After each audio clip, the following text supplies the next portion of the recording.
कार्तिक मास भगवान विष्णु का सबसे प्रिय माह होता है। इस महीने में भगवान विष्णु की कथा, तुलसी माता की कथा और कार्तिक मास महात्म्य की कथा अवश्य सुननी चाहिए और दूसरों को भी सुनानी चाहिए। इससे भगवान विष्णु अति प्रसन्न होते हैं और सभी पाप नष्ट हो जाते हैं। तो आज मैं आपके लिए कार्तिक मास महात्म्य की कथा का 20वां अध्याय लेकर आया हूं। तो आइए सुनते हैं कार्तिक मास महात्म्य का 20वां अध्याय। मां शारदा की प्रेरणा स्वयं हो सहाय, कार्तिक महात्म्य का लिखूं यह 20वां अध्याय। राजा पृथु बोले, हे मुनि श्रेष्ठ, आपने तुलसी के इतिहास व्रत महात्म्य के विषय में कहा। अब आप कृपा करके मुझे यह बताइए कि कार्तिक मास में क्या और भी देवताओं का पूजन होता है, यह भी विस्तार पूर्वक बताइए। नारद जी बोले, पूर्व काल की बात है। सह पर्वत पर करविकर में धर्मदत्त नाम का विख्यात कोई धर्मज्ञ ब्राह्मण रहते थे। एक दिन कार्तिक मास में भगवान विष्णु के समीप जागरण करने के लिए वे भगवान के मंदिर की ओर चले। उस समय एक पहर रात बाकी थी। भगवान के पूजन की सामग्री साथ लिए जाते हुए ब्राह्मण ने मार्ग में देखा कि एक भयंकर राक्षसी आ रही है। उसका शरीर नंगा और मांस रहित था। उसके बड़े बड़े दांत, लपकती हुई जीभ और लाल नेत्र देखकर ब्राह्मण भय से थर्रा उठे। उनका सारा शरीर कांपने लगा। उन्होंने साहस करके पूजा की सामग्री तथा जल से ही उस राक्षसी के ऊपर प्रहार किया। उन्होंने हरि नाम का स्मरण करके तुलसी दल मिश्रित जल से उसको मारा था, इसलिए उसका सारा पातक नष्ट हो गया। अब उसे अपने पूर्व जन्म के कर्मों के परिणाम स्वरूप प्राप्त हुई दुर्दशा का स्मरण हो आया। उसने ब्राह्मण को दंडवत प्रणाम करके इस प्रकार कहा, ब्राह्मण, मैं पूर्व जन्म के कर्मों के फल से इस दशा को पहुंची हूं। अब मुझे किस प्रकार उत्तम गति प्राप्त होगी? धर्मदत्त ने उसे इस प्रकार प्रणाम करते देख आश्चर्यचकित होते हुए पूछा, किस कर्म के फल से तुम इस दशा को पहुंची हो? कहां की रहने वाली हो? तुम्हारा नाम क्या है और आचार व्यवहार कैसा है? ये सारी बातें मुझे बताओ। उस राक्षसी का नाम कलहा था। कलहा बोली, ब्राह्मण, मेरे पूर्व जन्म की बात है। सौराष्ट्र नगर में भिक्षु नामक एक ब्राह्मण रहते थे। मैं उनकी पत्नी थी। मेरा नाम कलहा था और मैं बड़े क्रूर स्वभाव की स्त्री थी। मैंने वचन से भी कभी अपने पति का भला नहीं किया। उन्हें कभी मीठा भोजन नहीं परोसा। सदा अपने स्वामी को धोखा ही देते रही। मुझे कलह विशेष प्रिय था, इसलिए मेरे पति का मन मुझसे सदा उद्विग्न रहा करता था। अंतु गत्वा उन्होंने दूसरी स्त्री से विवाह करने का निश्चय कर लिया। तब मैंने विष खाकर अपने प्राण त्याग दिए। फिर यमराज के दूत आए और मुझे बांधकर पीटते हुए यमलोक में ले गए। वहां यमराज ने मुझे देखकर चित्रगुप्त से पूछा, चित्रगुप्त, देखो तो सही, इसने कैसा कर्म किया है?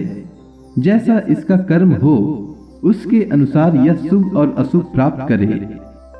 चित्रगुप्त ने कहा, इसका किया हुआ कोई भी शुभ कर्म नहीं है।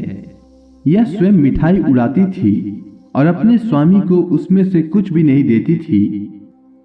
इसने सदा अपने स्वामी के साथ द्वेष किया है, इसीलिए यह चमगादुरी होकर रहे तथा सदा कलह में ही इसकी प्रवृत्ति रही है। इसीलिए यह विष्टा भोजी सुकरी की योनि में रहे।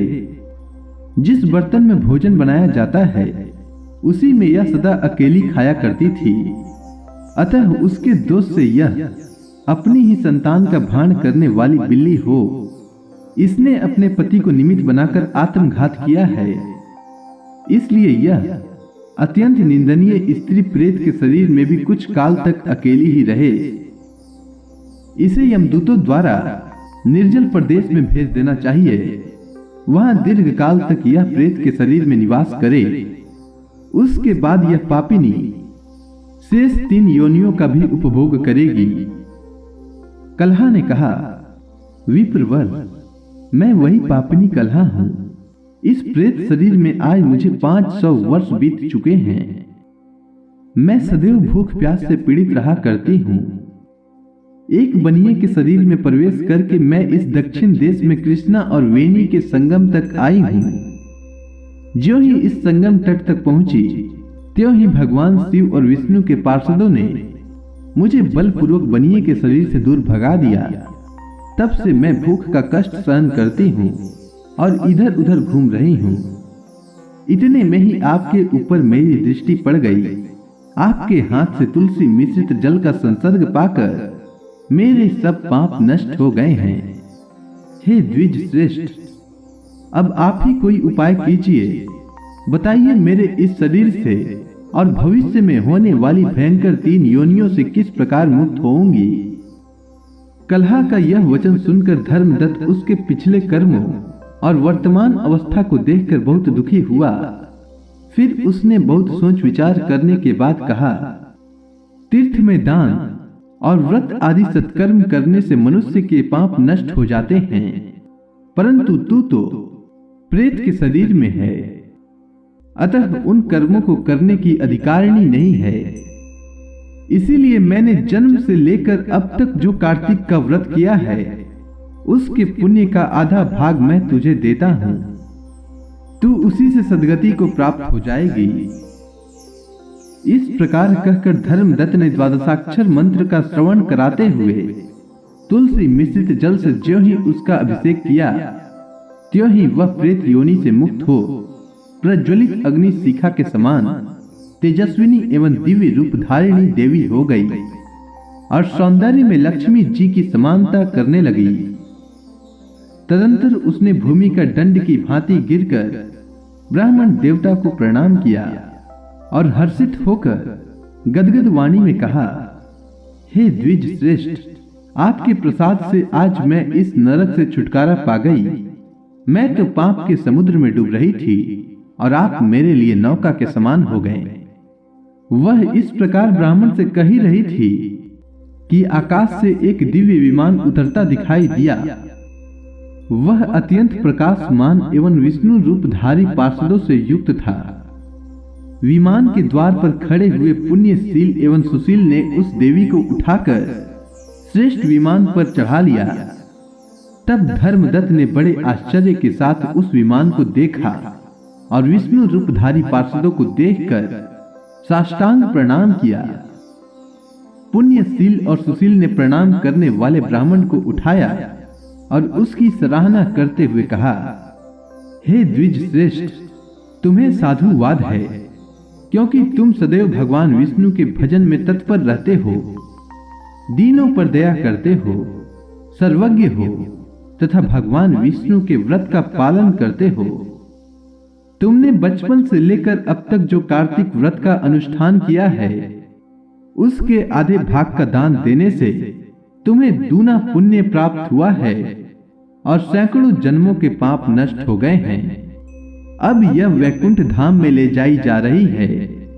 तुम भी इस जन्म के अंत में अपनी दोनों स्त्रियों के साथ भगवान विष्णु के वैकुंठ धाम में जाओगे और मुक्ति प्राप्त करोगे। धर्मदत्त, जिन्होंने तुम्हारे समान भक्ति पूर्वक भगवान विष्णु की आराधना की है, वे धन्य और कृतकृत्य हैं। इस संसार में उन्हीं का जन्म सफल है। भली भांति आराधना करने पर भगवान विष्णु देहधारी प्राणियों को क्या नहीं देते हैं। उन्होंने ही उत्तानपाद के पुत्र को पूर्व काल में ध्रुव पद पर स्थापित किया था। उनके नामों का स्मरण करने मात्र से समस्त जीव सद्गति को प्राप्त होते हैं। पूर्व काल में ग्रहग्रस्त गजराज उन्हीं के नामों का स्मरण करने से मुक्त हुआ था। तुमने जन्म से लेकर जो भगवान विष्णु को संतुष्ट करने वाले कार्तिक व्रत का अनुष्ठान किया है, उससे बढ़कर न यज्ञ है, न दान और न ही तीर्थ है। विप्रवर, तुम धन्य हो, क्योंकि तुमने जगत गुरु भगवान विष्णु को प्रसन्न करने वाले कार्तिक व्रत किया है, जिसके आधे भाग के फल को पाकर यह स्त्री हमारे यहाँ भगवान लोक में जा रही है। इसी के साथ कार्तिक मास की कथा का 20वां अध्याय पूर्ण हुआ। तो प्रेम से बोलिए विष्णु भगवान की जय, तुलसी माता की जय, समस्त देवताओं की जय।